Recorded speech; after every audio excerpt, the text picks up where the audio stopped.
Madame, Monsieur, nous sommes de retour dans la capitale Yaoundé pour la deuxième et dernière partie de cette édition d'Equinox ce soir, consacrée au stade d'Olembe et au scandale qui l'entoure, avec notamment de nombreux rebondissements, avec bien sûr nos invités Ange Kenyé, Joseph Olinga, Philippe Soa, et puis vous aussi, Émile Messi, qui êtes présent avec nous sur ce plateau depuis 19h. Alors, ce qu'il convient de dire, monsieur, chers invités, c'est que nous avons une affaire de gros sous au stade d'Olembe, mais finalement, qui fait quoi, qui a pris l'argent et comment ça se passe pour qu'on en arrive là aujourd'hui, Joseph Olinga? Oui, je pense qu'effectivement, contrairement à ce que les uns et les autres diraient, le débat des Camerounais aujourd'hui, c'est de savoir combien d'argent a été sorti pour la construction du stade de Lembe. C'est 218 milliards en ce moment. Or, le chantier, le complexe sportif de Lembe était prévu pour 163 milliards.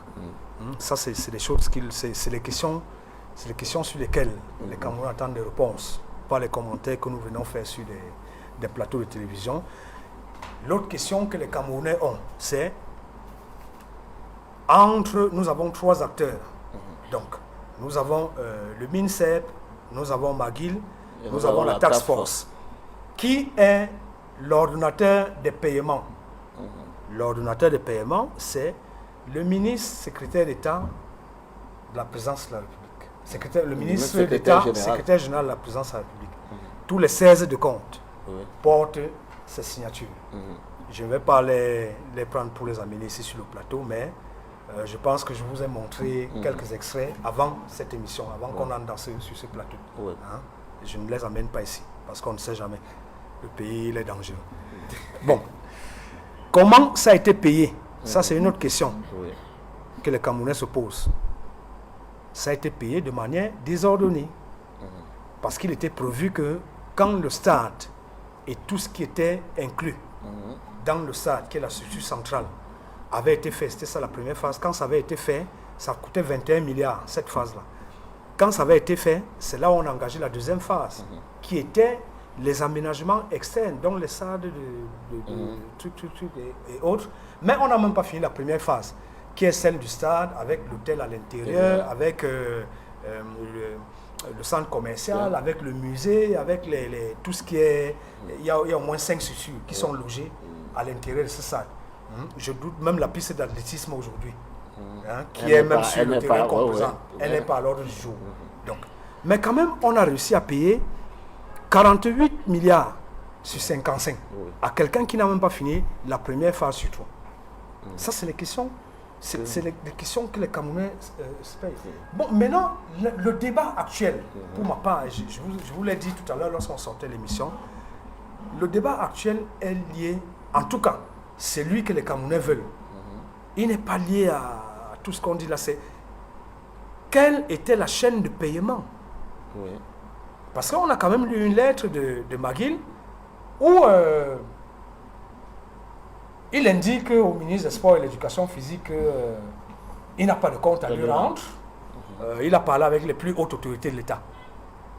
Parce que les plus hautes autorités de l'État, pour lui, se sont résumées au conseiller technique en charge des affaires économiques et financières de la présidence de la République, qui est notre compatriote Ayem Mogé, et le ministre d'État, secrétaire général de la présidence de la République. Et alors il est venu nous dire, il a fait une lettre pour nous dire qu'il n'a pas de compte à rendre au maître d'ouvrage, qui est le ministre des Sports et de l'Éducation physique. Parce que, en tout cas, quand lui, il a besoin de toucher à son argent, c'est l'ordonnateur des dépenses qui lui donne cet argent. De même que les Camerounais doivent savoir que pendant que nous sommes en train de pérorer là, le président, le vice-président du groupe McGill Construction, bref, et Corporation, a été reçu 3 fois à la présidence de la République. Il a été reçu 3 fois, c'est-à-dire que le 9, il a été reçu, hier il a été reçu, cet après-midi, il a été reçu à la présidence de la République. Pendant que nous, on est dans les débats, machin... Mais peut-être c'est cela qui fait évoluer le dossier un peu avec la visite de demain. C'est pour cela qu'il vous a clairement dit. Alors, il vous a clairement dit dans sa correspondance qu'il a causé avec les plus hautes autorités de l'État. Donc, il n'a plus de compte à rendre au menu Fretin. Question de dire que lorsque nous faisons ce débat, parce que j'ai vu même certains de nos confrères, depuis que cette lettre, la lettre du ministre est sortie, j'ai vu des gens dire même que ben voilà, le ministre des Sports et de l'Éducation physique doit rendre des comptes. Non, il se passe que le ministre des Sports et de l'Éducation physique est en réalité une sorte de contrôleur technique, si on peut expliquer pour qu'on s'entende au quartier. Mais en réalité, la personne qui gère les fonds, c'est la task force. Et cette task force, si vous prenez le contrat, ce n'est pas un secret pour vous, si vous prenez ce contrat, vous verrez qu'à la signature de ce contrat, il y avait les représentants du MINEPAT, du MINFI, et de la CCA, et de machin. Vous comprenez? Et aujourd'hui, reprenez ce contrat et posez-vous la question de savoir tous ceux qui représentaient ces ministères-là, y compris le ministère des marchés publics, où est-ce qu'ils sont aujourd'hui? La plupart ont été appelés comme conseillers techniques à la présidence de la République. Du coup, ces ministères-là n'ont véritablement plus de représentants à la task force qui a été créée juste après la signature du contrat. C'est les choses que les Camerounais veulent savoir. Les Camerounais ne veulent pas qu'on vienne faire des débats oisifs. Ils veulent les chiffres, les faits des jours. Alors, on vous a bien compris. Émile Messi, sur la question, on se rend quand même compte que le montage financier, il avait dit Philippe Soir n'était pas bon, mais également la manière dont l'argent a été géré, les paiements, il y a quand même des raisons de se poser des questions, non? Non. Je crois que c'est nous qui sommes un peu désordonnés dans l'analyse. Les paiements n'ont pas été faits de façon désordonnée. C'est nous qui sommes désordonnés dans l'analyse. Vous savez, en ce qui concerne l'argent, il n'y a pas un peu de désordre là-dessus. Tout se passe. Vous ne pouvez pas me dire qu'une entreprise comme Pichini, après avoir abandonné le chantier, ait la possibilité d'aller décaisser les 50 milliards qui étaient logés dans la banque italienne. Ce n'est pas possible. La convention avait été signée avec l'État camerounais. Et que quelqu'un vienne vous dire que Pichini allait prendre cet argent comme ça et a mis ça dans ses poches. Et que lorsque McGill est venu, on ne sait pas sur quelle chimie, on lui a donné de l'argent. McGill vient dans un contexte précis, je l'ai dit ici. Pichini avait déjà consommé 113 milliards de façon officielle. Et a demandé un rajout par rapport au coût supplémentaire. 28 milliards. Et on lui a donné 4 milliards de plus. Malheureusement, les travaux n'ont pas avancé. C'est des faits et des chiffres. Maintenant, McGill qui arrive, dans un premier temps, il faut le dire, nous étions, il n'y a pas plus d'un an que nous faisions ces débats. McGill dit que je ne vous demande même rien. Moi, je fais le travail. Et tout le monde croit McGill parce qu'il vient de terminer les réflexions du stade de Panda. Vous comprenez? McGill, tout le monde le voit comme un sauveur. Il dit que moi, je n'ai même pas besoin de votre argent. Je veux travailler jusqu'à la fin parce que c'est mon job. Mais je travaille au compte de 50 milliards. Mais les 5 milliards qui s'ajoutent là, en réalité, ce qu'il faut dire, c'est l'héliport. Au-delà de tout ce qu'on a cité dans le complexe, qui consomme les 5 milliards d'ajouts. Maintenant donc, ce que tous les Camerounais ne comprennent pas aujourd'hui, parce que n'essayons pas de voir des conflits entre le ministère, la task force et tout ça. Non, il s'agit des institutions. Il s'agit des institutions. Les individus peuvent, à un moment donné, avoir des positions contraires au travail qui est attendu des institutions. Cela ne doit pas nous donner la possibilité d'essayer de cogner les têtes des membres du gouvernement, quelles que soient les positions qu'ils Donc occupent. pour vous, à l'heure actuelle, il n'y a Chacun pas... a joué son rôle. Oui, il n'y a pas de problème. La task force, à un moment donné, a pris ses responsabilités pour que les choses avancent. Oui. Vous avez rappelé la mission d'une task force ici. Et le MINSEP aujourd'hui, qui est le maître d'ouvrage, Oui. je dis, il faut se féliciter, qui a tiré la sonnette d'alarme. Si même on considère que ces gens-là ont des très hautes couvertures, pourquoi ferait-il du chantage à l'État alors que, d'après ce que M. Linga dit, ils vont à la présidence, ils sont reçus par ceci, ils sont reçus par là, mais à la grande surprise, c'est eux qui abandonnent encore le chantier. C'est quelle contradiction? Vous comprenez? Ça veut dire que le gouvernement avec le MINSEP ont pris leurs responsabilités pour dénoncer, je le dis sur la base des informations qui nous sont servies, notamment la lettre du MINSEP, pour dire que voilà une situation.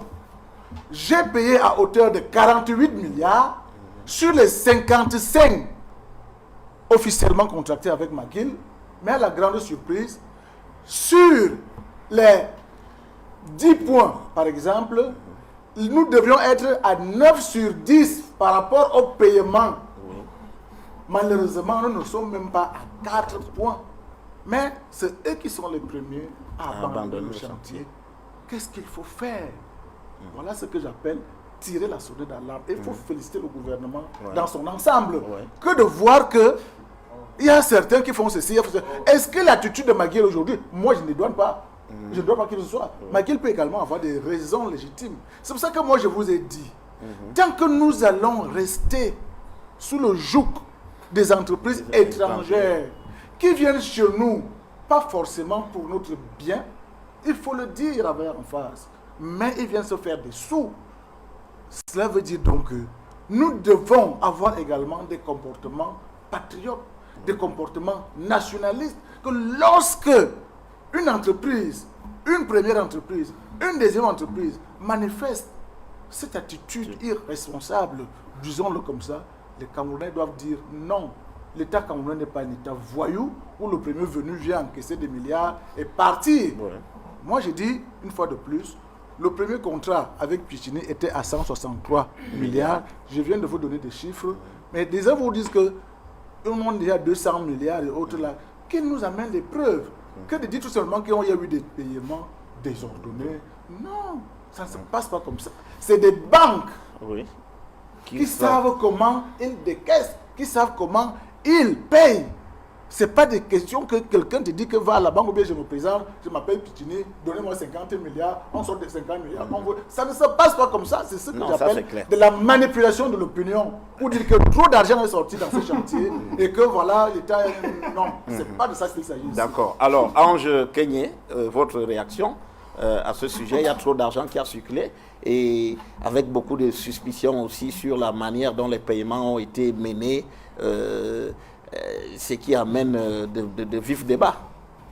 Monsieur Zougou, après la fin du journal, vous avez parlé de ce chantier en termes de scandale financier, ce sont vos mots. Monsieur Messi dit que Monsieur Olinga qui parle de 218 milliards à nos jours dépensés doit en apporter de la preuve. Mais ce n'est pas Monsieur Olinga qui est à la tête de notre pays. Le ministre l'a Mais c'est lui qui fait les affirmations. Même la lettre du ministre, vous n'avez pas vu. Que ceux qui conduisent. C'est incroyable. Je suis dans mon temps de parole. Vous voyez, je suis d'ailleurs celui qui parle le moins dans ce plan. Voilà. C'est 218 milliards. Monsieur Messi, vous n'allez pas faire ça avec moi. Voici ça, c'est là, et je pointe, que le peuple camerounais voit. C'est 218 milliards-ci là. Que M. Mouele Kombi, que M. Ferdinand Gongo, vous refusez de prononcer son nom, ouais, moi je le prononce. Que M. Ferdinand Gongo, qui est celui qui ordonnait les ordres de paiement, qu'on nous dise à ce jour combien de milliards de nos francs CFA ont été dépensés dans ce projet. Monsieur Messi, croyez-moi, et je vous le dis, et en vous regardant droit dans les yeux. Il dit qu'on nous dise, donc on ne sait même pas lui. Je vous regarde droit dans les yeux et je vous dis ceci, monsieur Messi. Cette histoire ne passera pas comme Glencore. cette histoire ne passera pas comme les 185 milliards de la Covid. Cette histoire est un peu plus grosse que les autres. Cette histoire tombe à un point où les Camerounais n'y comprennent plus rien. Mais, monsieur Zogo, Oui. nous avons, avec l'aide de monsieur Olinga, vu ce qui se décèle de cette histoire, les surfacturations, les commissions et certainement des rétrocommissions. Est-ce que vous comprenez ce que je veux dire? Oui, tout à fait. La passation des marchés dans cette histoire, des personnes l'ont démontré, je pense que le quotidien, le Messager aussi. Il y a eu des marchés de gré à gré, passés à des montants qui dépassent ce que la loi a prévu. Nous les avons tous vus. Ça circulait dans les médias. Il y a des preuves pour cela, monsieur Messi. Que vous venez vous asseoir là avec votre costume, taillé à 3 épingles, vous venez énerver les Camerounais. Dans une histoire qui concerne nos milliards, nous n'avons pas de route. Yaoundé ressemble à un cimetière. Et vous vous asseyez là et vous nous dites des choses de cette... Je suis dans mon temps de parole, monsieur. Je suis dans mon temps de parole. Et vous comprendrez pourquoi. Oui. Vous comprendrez pourquoi. Vous comprendrez pourquoi. Parce que monsieur Olinga dit que nous devons discuter sur des faits techniques. Oui. Il l'a d'ailleurs brillamment fait, accompagné de l'économiste que nous avons sur ce plateau. Mais sauf que ça fait des années que le MRC attire l'attention de l'opinion publique et des pouvoirs publics sur la façon dont ce chantier de la CAN est mené. Vous vous rappelez, j'introduisais cette émission en vous disant que Fogueté de Malin, Olivier Nibou-Nissak et tous les autres, ils peuplent injustement la prison de Konegui. Alors que le fait même des marches qui étaient prévues, c'était de dire, dites-nous, faites la transparence sur la conduite des travaux concernant la CAN. Et aujourd'hui, des gens viennent s'asseoir, ils nous disent des choses. On a un hôtel 5 étoiles souterrain. On a la task force. On a ceci. Mais ils ne sont plus capables de nous dire que la task force doit assumer des responsabilités de tous les marchés qu'ils ont passés. C'est très grave, monsieur Zogo. Le peuple camerounais nous regarde. Et on veut comprendre où est parti tous ces milliards qu'on a engloutis dans le stade ou le complexe d'Olembe. Et je vais vous dire, pour finir, oui, allez-y. Vous comprendrez plus tard, que ce soit ceux de Pitini, que ce soit ceux de McGill, ils sont dans une entourloupe bien menée avec ceux qui ont conduit ce chantier, qui sont à la tête de nos institutions, dans nos ministères et à la présidence de la République. Donc pour vous, c'est une entente, même peut-être cordiale pour ici. C'est une casse bien organisée. Voilà. Alors Philippe Soie, sur la question de ces fonds, il y a quand même beaucoup d'inquiétudes. C'est beaucoup d'argent qui a circulé. On m'a dit de lire quelque chose là par rapport aux chiffres qui ont été avancés. Je voudrais prendre les témoins, les téléspectateurs à témoin. Vous avez... Parce que quand les gens disent qu'on a dépensé 200 milliards, oui, et on me montre quelque chose qui n'en est rien, il vaut mieux donner la vérité. Alors, voici ce que le ministre écrit concernant les sommes et le chantage que McGill voulait bien faire à l'État camerounais. Le ministre écrit: le président de McGill et principal responsable du projet était porté disparu, et c'est bien plus tard que nous avons appris qu'il était en état d'arrestation en Ukraine. Ces multiples arrêts de travaux, comme celui qui dure depuis bientôt 1 an, sont expressément instruits par M. Franck Mathiere, sachant que même sans production, le contrat permet de payer la mobilisation de l'entreprise. Tous ces artifices avaient pour but de siphonner le budget dans l'optique d'obtenir une rallonge budgétaire. Qui vous a dit quelque chose? Là, je suis sérieux. C'est mon téléphone que vous avez. Un rallonge budgétaire, puisqu'en plus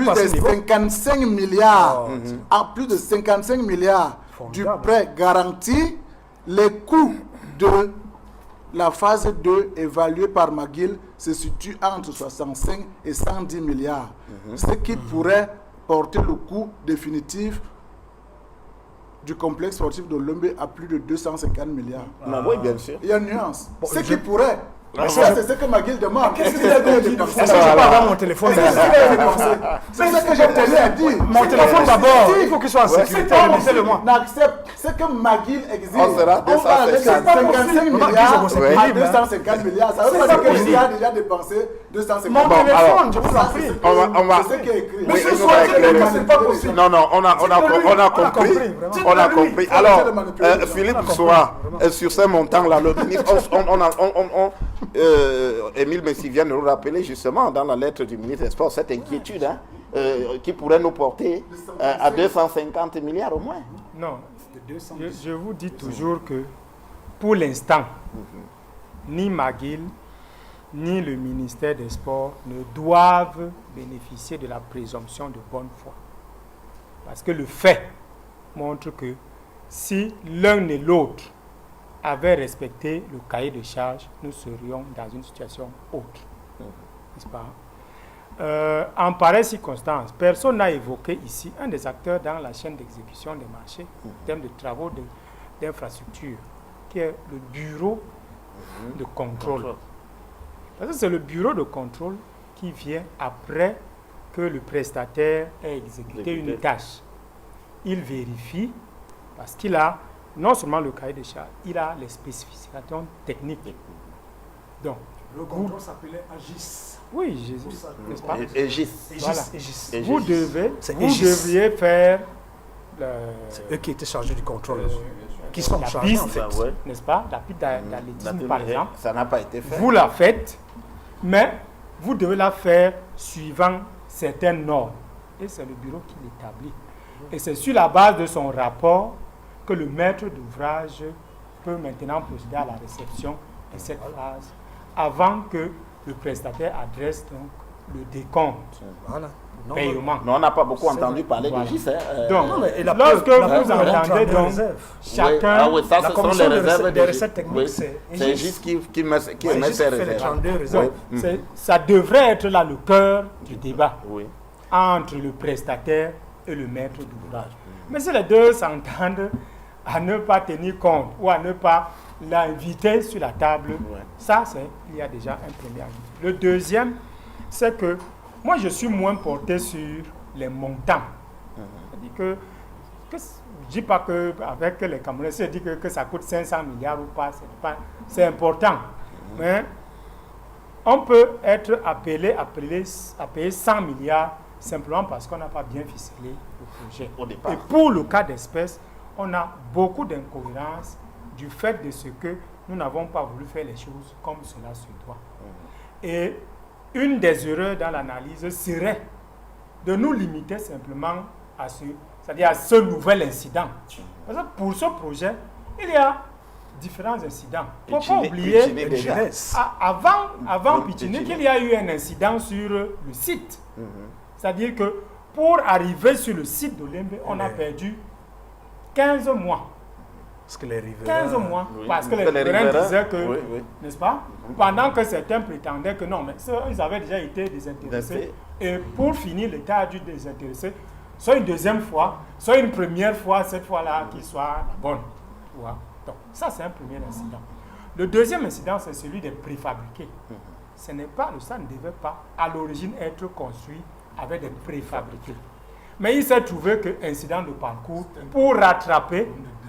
Oui, mais je dis, le problème de délai, les délais, ce n'est pas les anges qui ajoutent ou qui nous ont bouffé les délais. Et le fait de toujours vouloir passer vite, en disant non, ça là, c'est pas important, on est déjà plus loin devant, n'est-ce pas? Ça fait que les incidents s'accumulent. Et aujourd'hui, ce que nous voyons là, en fait, si nous voulons avoir de la clarté, il faut remonter sur certaines décisions qui ont été prises en amont. N'est-ce pas? Parce que si vous refaites maintenant la chronologie des événements, vous commencez à vous dire, mais au fait, est-ce qu'il y avait vraiment un intérêt à amener Maguil sur ce chantier? Puisqu'il est là et qu'apparemment il n'a pas fait grand-chose. On aurait dû laisser Pichini comme Pichini le disait. Oui, plus on disait que Pichini a fait preuve d'incapacité, de mauvaise foi, n'arrive pas, ainsi de suite, que Maguil apparemment, mais tel qu'on voit, je ne suis pas sûr si on n'a pas, comme au Cameroun, remplacé la fenêtre par la porte. Vous voyez? La troisième chose, c'est de voir le caractère, je dirais, inopérationnel des structures d'alerte.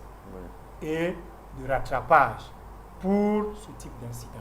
C'est-à-dire que le fait que ce soit ou que la task force s'ajoute à l'affaire ne disqualifie pas pour autant l'agence de régulation des marchés publics. Vous voyez? Ça ne disqualifie pas pour autant le ministère des marchés publics, qui reste l'autorité des marchés publics. La seule chose, c'est que... Qui sont sous l'autorité directe du secrétaire général de la présidence de la République. Non. Le ministère des marchés publics n'est pas sous l'autorité du secrétaire général du ministère des marchés publics. Parce que c'est un ministère délégué. Et quand c'est un ministère délégué, ça veut dire que son pouvoir, il le tient de la délégation du président de la République. Le secrétaire général gère l'administration de la présidence. Et non, c'est très important. Ce n'est pas le titulaire de ce poste-là, c'est le président et qui le délègue donc au ministère des marchés publics. Donc, comme la défense, comme ainsi de suite. Donc, ça aussi, c'est quelque chose sur laquelle il va falloir que nous revenions. Enfin, on a un problème sur la production des textes réglementaires. Parce que pendant que le chantier était lancé, on a eu quelque chose qui a eu un incident sur ce qui arrive maintenant. Au départ, c'est le ministère des marchés publics qui est le co-contractant pour le compte de l'État. Par la suite, ça devient le ministère des Sports, parce qu'entre-temps, il y a un décret qui a revu le code des marchés publics et qui reverse donc désormais, n'est-ce pas, le rôle de maître d'ouvrage aux administrations bénéficiaires. N'est-ce pas? C'est comme ça que le ministère des Sports se retrouve désormais à discuter maintenant avec ces gens, à résilier le contrat de Pichini, à appeler Magui, et ainsi de suite. Après, il y a quand même un ensemble d'alertes, c'est-à-dire d'accusations croisées, n'est-ce pas? Parce qu'il y a trois choses. Le président, dernièrement, a dit que des gens s'enrichissent aux dépens de l'État, n'est-ce pas? Plus loin, quand il était à Washington, il a évoqué la question du financement du développement. Et sur ce projet-ci, nous avons quelque chose peut-être qui ne nous préoccupe pas beaucoup parce qu'on n'a pas pensé que l'essentiel du financement repose sur une dette extérieure. Et en termes maintenant du fonctionnement, le ministre des Sports nous dit que McGill se serait rendu compte de ce qu'on appelle les transferts frauduleux. C'est-à-dire qu'il veut se faire payer en devises pour un travail qu'il n'a pas fait. C'est plus grave que s'il avait éventré simplement nos coffres pour ouvrir quelques CFA. C'est pas la même chose. De son côté, McGill nous dit qu'il y a des cadres du ministère des Sports, n'est-ce pas, qui auraient sollicité des avantages en numéraire ou en nature pour faire ce pourquoi, en principe, ils sont payés en tant que fonctionnaires. Comprenez? Donc, normalement, nous ne devrions plus, c'est-à-dire que de telles accusations devraient déjà donner lieu à une réaction vigoureuse des différentes instances de l'État. Si tant est que le président a appelé tout le monde, et ça ne fait pas tellement longtemps, qu'il a appelé tout le monde à lui prêter main forte pour lutter pour le civisme, le retour au civil et combattre la corruption.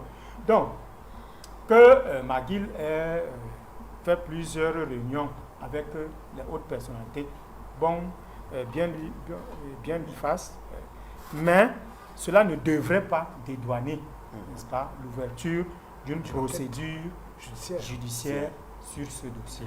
Mais est-ce qu'on en prend le chemin, à votre avis? Nous sommes en train de sortir de cette émission. Quelle pourrait en être l'issue, puisque nous nous interrogions à l'entame de cette émission, jusqu'où on pourrait aller dans cette affaire? Jusqu'où on doit aller. Parce que si on reste dans le schéma actuel, dans lequel, depuis la sortie de la lettre, on nous entraîne le débat, l'issue du débat, on nous entraîne est celle de dire il n'y a pas de souci, il y a effectivement un problème, McGill a encaissé de l'argent de manière indue, mais il faut qu'on continue, il faut qu'on débloque encore l'argent, qu'on continue. C'est pas ça l'issue qui est recherchée. Il faut établir les responsabilités de manière claire. Et ça, je vais en rajouter à ce que Philippe soit dit. Effectivement, ces bruits-là couraient, étant donné que nous, dans nos enquêtes, c'était pas les relations interpersonnes qui nous intéressaient, c'était le projet en lui-même qui nous intéressait durant les deux ans et demi sur lesquels on a été. Mais les bruits couraient, qu'effectivement, il y a des gens qui ont sollicité, des gens bien connus, au ministère des Sports et de l'Éducation physique, qui ont sollicité des choses au niveau, à d'autres niveaux même d'ailleurs. Il y a des gens qui ont sollicité d'autres choses. Ceci vient quand même, on n'a pas besoin de trop parler français pour comprendre que, en réalité, la défense de McGill, qui est légitime aussi, de toutes les façons, elle dit, ok, vous m'accusez d'avoir pris de l'argent, mais en réalité, vous avez pris une partie de cet argent. Du coup, on arrive à une décision qui est simple, c'est que il y a effectivement, cet argent-là n'a pas été ponctionné par McGill seul. Certains de nos compatriotes sont partie prenante dans ces milliards qui sont perdus.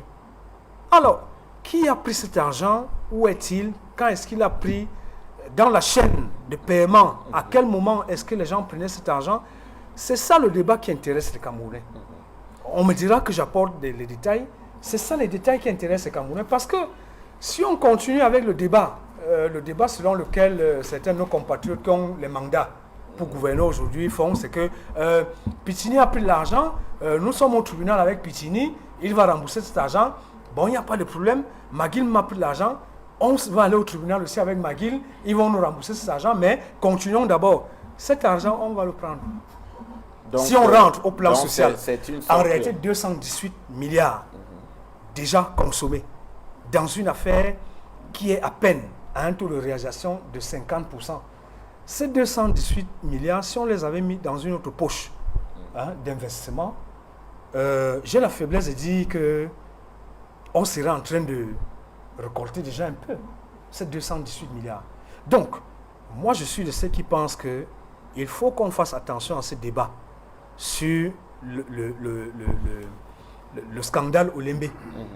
Parce que certains sont en train de nous orienter vers une affaire où on va dire non, il faut débloquer l'argent, on continue le chantier. S'il faut débloquer l'argent, il faut qu'on reprécise aux gens que beaucoup de nos compatriotes qui ont des PME, les sous-traitants comme on les appelle, ont cravaché dur, ont travaillé dur au Lembe jour et nuit. Philippe Soivou, tu sais qu'à un moment donné, ces gars travaillaient 24 heures sur 24.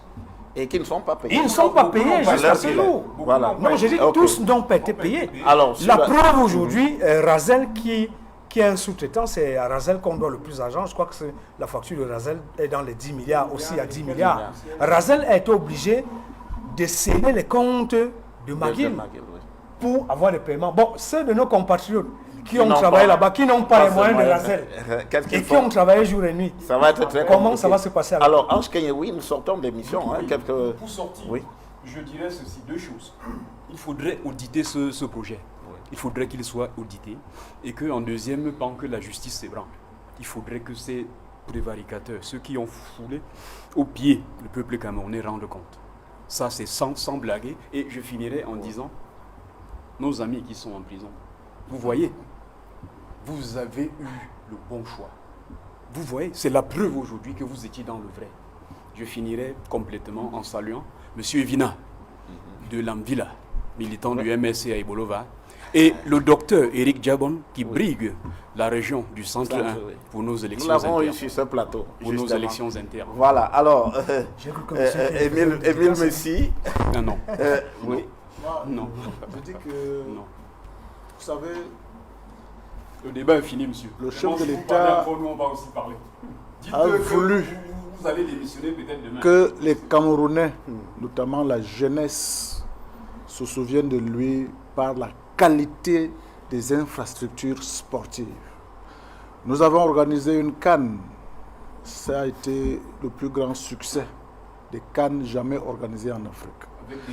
Il se trouve aujourd'hui que le stade, parce qu'on ne se prononce pas beaucoup là-dessus, ce stade doit porter le nom Paul Biya.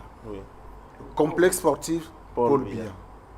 Si, jusqu'à présent, le président n'a pas encore donné son onction pour toutes ces hésitations que nous dénonçons ici, c'est parce que vous devez comprendre que cette affaire n'est pas à prendre à la légère.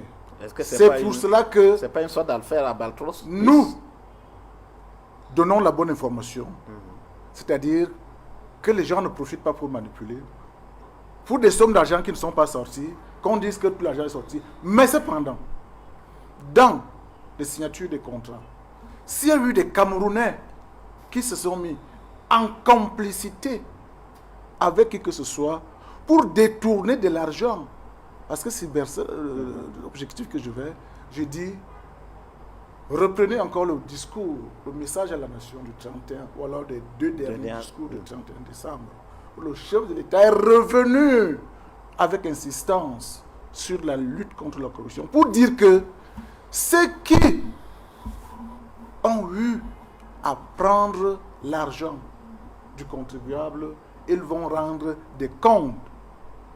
Lorsqu'il s'agit donc de son propre stade, il faut comprendre qu'il n'y aura pas de pardon. Et je dis, pour l'instant, McGill doit continuer ses travaux tel qu'annoncé lui-même, qu'il est pour des négociations, pour qu'il finisse ce chantier, parce que ce chantier doit finir. Le chef de l'État a mis tous les moyens en jeu pour que ce chantier finisse, pour qu'enfin, en Afrique centrale, nous ayons le meilleur stade, le meilleur complexe sportif. Monsieur Messi, ce alors, stade est à 2 km. D'accord. Et je crois que c'est tout ce que les Camerounais attendent à 2 petits kilomètres de... Cependant, ce stade s'il y a des corruptions, des corrompus et autres, que cela se tienne bien. D'accord. Alors, je rappelle que l'information que nous avons reçue au moment où nous commencions cette émission, c'est que demain, aux environs de 10 heures, il y aura une visite conjointe au stade de Lembe, McGill, ministère des Sports. Et voilà, et probablement aussi la task force qui y sera, et tous ceux qui sont parties prenantes à cet événement, à ce projet de construction du stade de Lembe. Alors, merci à vous, chers invités, d'avoir répondu présent à ce débat. Et merci aussi à vous, chers téléspectateurs, de nous avoir suivis pour cette édition d'Equinox Soir. Je vous donne rendez-vous demain, lorsqu'il sera 19h à Yaoundé, pour la dernière édition de la semaine. En attendant, restez en compagnie de nos programmes. C'est sur Equinox Télévision.